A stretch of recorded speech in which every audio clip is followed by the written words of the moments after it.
I mean, first of all, I think people should not invest their life savings in cryptocurrency. Okay. To be clear, I think that's unwise. Bitcoin, the world's biggest cryptocurrency, has long experienced volatility. It has lost over 20% in the last 6 days and is down by half from its April peak of almost $65,000. Market players are citing jitters over China's expanding crackdown on Bitcoin mining and thin liquidity for the losses. Hi everyone, welcome to another exciting episode on our channel where we'll be discussing Bitcoin's death cross. I know we have many potential coin traders, so just sit back and enjoy. Kindly hit the like and subscribe buttons as it helps keep us growing. Let's get into it. What is a death cross? For the newbies, technical analysts use the term death cross to describe when a short-term average trend line crosses below a long-term average trend line, signaling a change in price momentum. The 50 and 200-day combination often attracts the most attention. The death cross, a bearish technical signal looming in price charts, could point to trouble ahead for Bitcoin, BTC, amid regulatory crackdowns and environmental concerns. And just as explained earlier, death cross occurs when the 50-day moving average crosses below the 200-day moving average. If that happens, Bitcoin could enter bear market territory similar to what happened in 2018. There's nothing about a death cross that's unique to Bitcoin. Many traders use technical analysis to make decisions about whether to buy or sell an investment asset, applying the discipline equally well to stocks, exchange-traded funds, future markets, and other asset classes. Looking at charts of price movements can give them insights that they then use to seek to predict future rises or falls in the price of whatever assets they're looking at. Previous death crosses resulted in additional price declines of 70% in 2018 and 47% in 2019. The death cross in 2020 occurred shortly after the coronavirus pandemic-induced market crash in March, which proved to be a lagging signal at the time. Speculative reports suggest that Bitcoin could soon drop to $20,000, referencing the looming bearish cross of the 50 and 200 daily moving averages. On June 21st, Bitcoin's 50-day average fell below its 200-day moving average, triggering a death cross signal and causing reason for concern to some investors. On Tuesday, its price briefly fell below $29,026, temporarily erasing its 2021 gains before climbing back above $32,000. There could have been a host of contributors to the decline. For one, China has recently been cracking down on crypto mining, and it's banned financial institutions from offering crypto services earlier this year. Bitcoin tends to be hypersensitive to headlines, particularly those involving Elon Musk or Tesla. Causes for the downturn aside, the emergence of the death cross on Bitcoin's price charts has some investors on edge or perhaps moving to sell their stakes. Others have decided it's a good time to buy or simply to stick with pre-existing strategy. Death cross dread.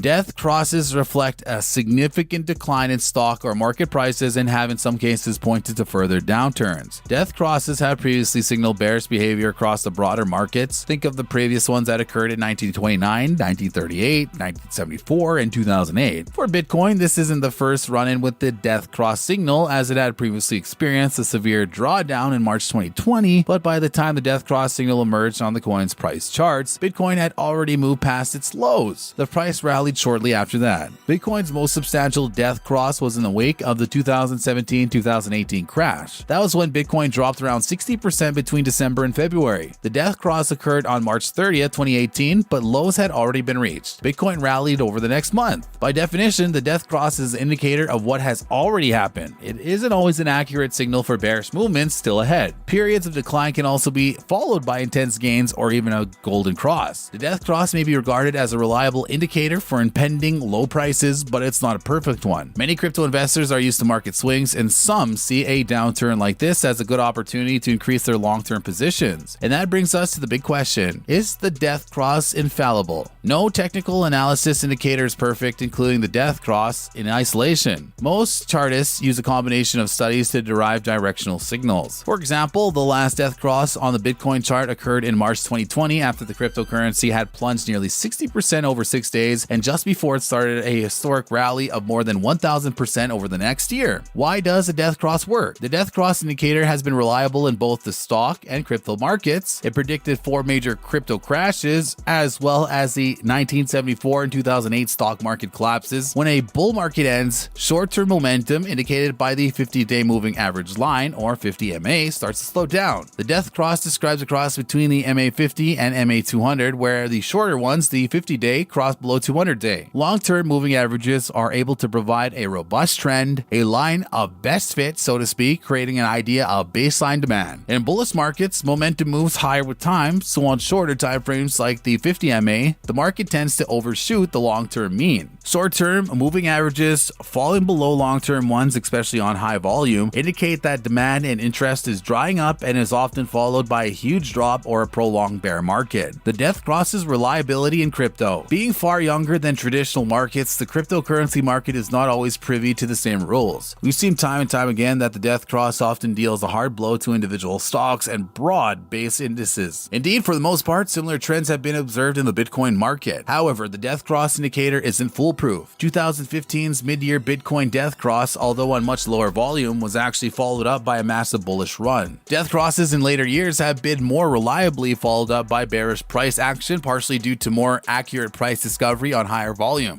It's a great indicator that should definitely be taken seriously, but it's never a lock, as per above figures that shows the ROI from a death cross until a golden cross took place, which is the opposite, when the MI50 line crosses above the MI200 line. This might be a function of Bitcoin's youth, but a death cross has invariably been followed up by the massive price action one way or another, so it's worth gearing up anyway. Other than pure technical analysis, there are several interesting fundamental factors at play that might push against the death cross's bearish tilt. El Salvador's adoption of Bitcoin, taproot signaling completion, miners transition into Texas' world of renewable energy, and more have the possibility of mitigating or negating what the death cross has in store for BTC's price over the end of June or early July. What happened with Bitcoin? Given the recent price movements of the cryptocurrency, the death cross was pretty much inevitable because the two moving averages were between 9,000 and 9,500, and Bitcoin had traded well below that level. The official cross happened on March 31st. The event happened during a long weekend in which prices stayed around the $7,000 mark for much of the period, pulling the 50-day average down more quickly than its 200-day counterpart. Why Bitcoin didn't flinch? Some feared that the death cross would lead to another round lower for the cryptocurrency. In the past, traders using technical analysis have used such signals to predict the beginnings of bear markets, especially after a long upward climb for an asset class. Yet, because of how the math works for moving averages, it wasn't hard to foresee that the death cross would occur. Whenever an event is predictable, smart traders will try to get in ahead of an inevitable signal, hoping to take advantage of those who wait until later to make investment decisions. In fact, many Bitcoin traders were already well prepared for the event, and one could argue that the price drop from more than 11,500 early in March to the 7,000 level stemmed largely from anticipation among market participants that a death cross was inevitable. As a result, Bitcoin prices didn't fall any further when the death cross became official. Indeed, at least in short term, prices have risen slightly, with some market watchers believing that the bounce comes from a market in which traders have sold off the cryptocurrency too aggressively. What should guide your Bitcoin investment decisions? Traders have the ability to move Bitcoin prices dramatically in short periods, and technical factors like the death cross are important to many of those who trade Bitcoin frequently. But if you want to be successful in the long run, you need to base long-term decisions regarding Bitcoin on your fundamental views for the cryptocurrency over time. If you agree with the financial institutions that have bet heavily on Bitcoin that crypto assets will play a major role in serving billions of people who have limited access to the current slate of financial and banking services available, then a death cross shouldn't stop you from being bullish on the long-term path for the cryptocurrency. If you think that Bitcoin is doomed to failure, then your outlook and fundamental understanding of the market should be your justification for your bearishness, not the death cross. Calm down, it's not a death sentence. The death cross is a bad sign, yep, but it doesn't necessarily indicate a significant and steady depreciation over the long term. Again, it's about what happened, not what is about to happen. What can you expect from Bitcoin? The first is the possibility that investors will withdraw their earnings, anticipating a decline. The second is the so-called holders who are taking Bitcoins out of the market to accumulate them, preventing other investors from buying them and injecting capital into the cryptocurrency. If all these projections come true, then it's very likely Bitcoin won't dip for a very long time. As for how long the downturn could last, reports have it that a rebound may depend on some of the external factors at play, such as whether Bitcoin miners in China are able to relocate quickly. If the narrative doesn't change, we could see continued pressure on digital assets. And we come to an end on today's episode. You know how we do it. Let's move on to the comment section to air out our thoughts on Bitcoin's death cross. Thank Thank you for staying until the end of the video. Don't forget to hit the like and subscribe buttons, and above all, smash the notification icon to get updated about our last videos.